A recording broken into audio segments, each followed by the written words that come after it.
Hi, my name is Ashraf Ismail, Game Director of Assassin's Creed 4 Black Flag, and I'm excited to show you more of our open world locations and activities.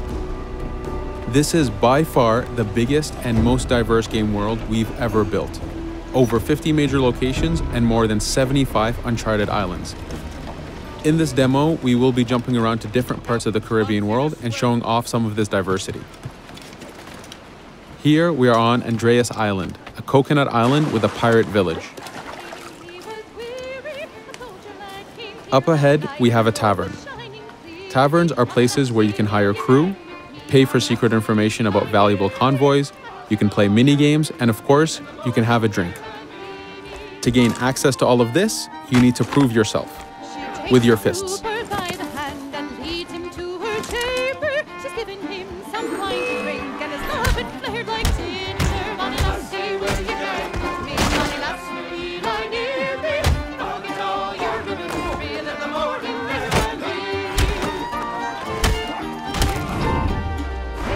Now that the fight is over, you have access to the tavern and its services.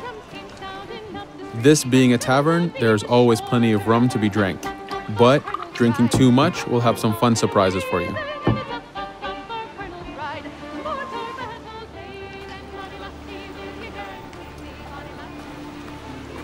Now let's head to that viewpoint and sync up. Each viewpoint in the game is a small navigation puzzle to reach the top. Synchronizing unfogs the map, showing you nearby collectibles and activities, and it also becomes a fast travel point so that you can quickly get back here. The world is massive. We needed to make it comfortable and easy for you to get to where you want.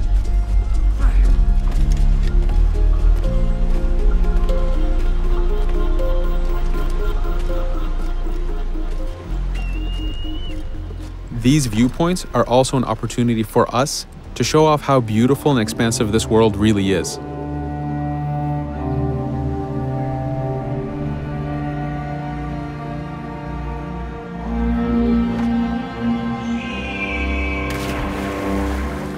Now we're heading to another important location, underwater shipwrecks.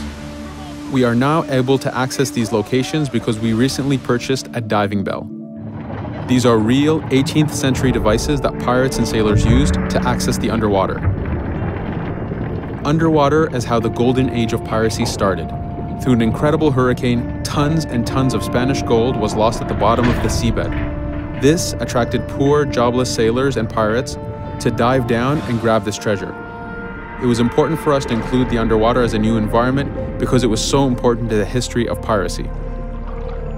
The underwater is full of unknown dangers and predators.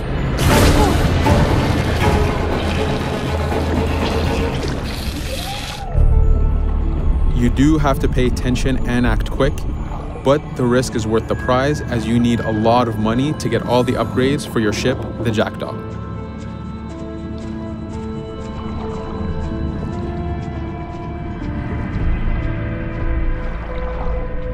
Stealth is very important, even in the underwater.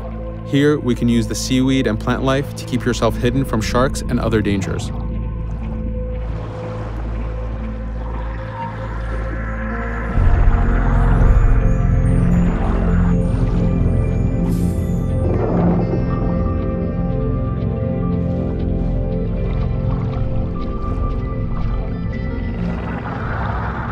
This is an air barrel. It's a one-time air refill, so use them wisely. Of course, you can always go back to the diving bell to refill.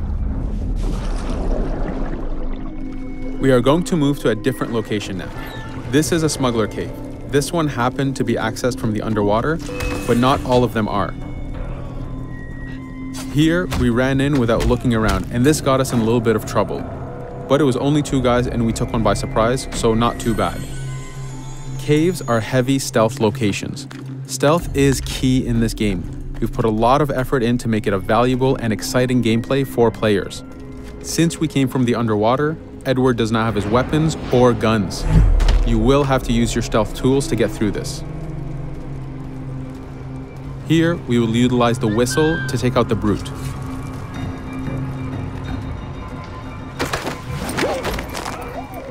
Anytime an enemy is taken out, they will drop their weapon for you to use.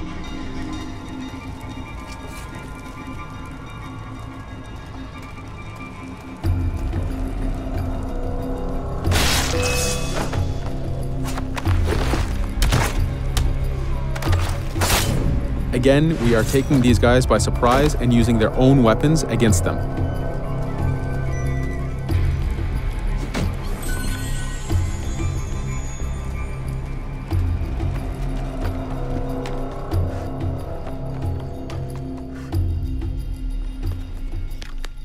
Using just your fists keeps things quiet. This allows you to take advantage over the second guard.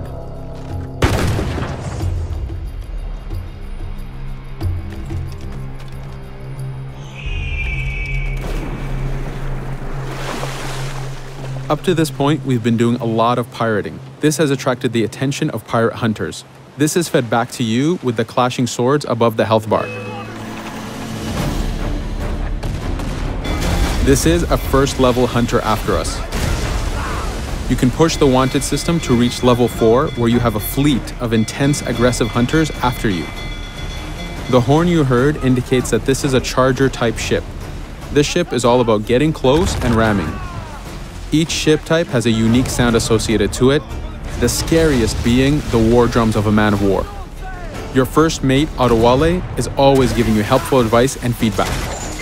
The chain shot is a stun weapon. Hitting ships slows them down. Great for stopping a charger's attack.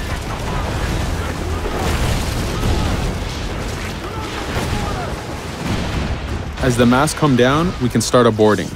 We need to take out 10 crew members to win the boarding. Of course, we can do it any way we want. In this case, since this is a smaller ship, the swivel gun is very efficient.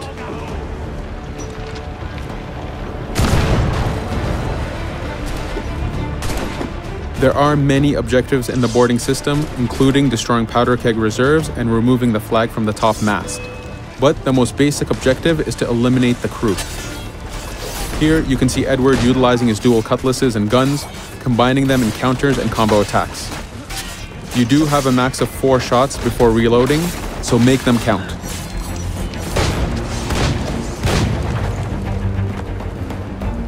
Plundering a hunter allows you to send a very powerful ship to your fleet. They are also a good way to gain ammo for the Jackdaw. In this case, we will use this opportunity to lower our wanted level.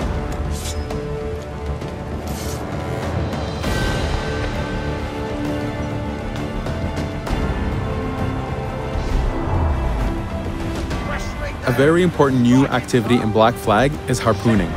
Historically, pirates harpooned as a source of income. Ready to whaleboat, lads.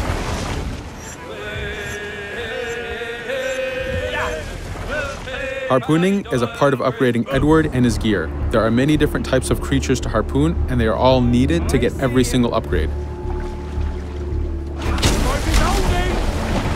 Steady now, lads.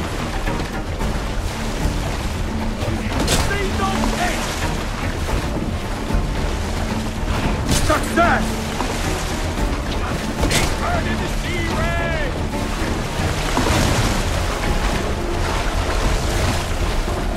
It's weakening! The blast has torn the rope! Stay sharp, lads.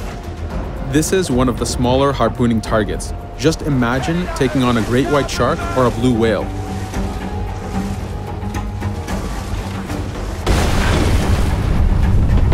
This one's dangerous! The harpooning activity itself has upgrades, and you will need them to take on the bigger targets. You can upgrade the health of the rowboat, the number of harpoons you carry, and the damage of the harpoons themselves.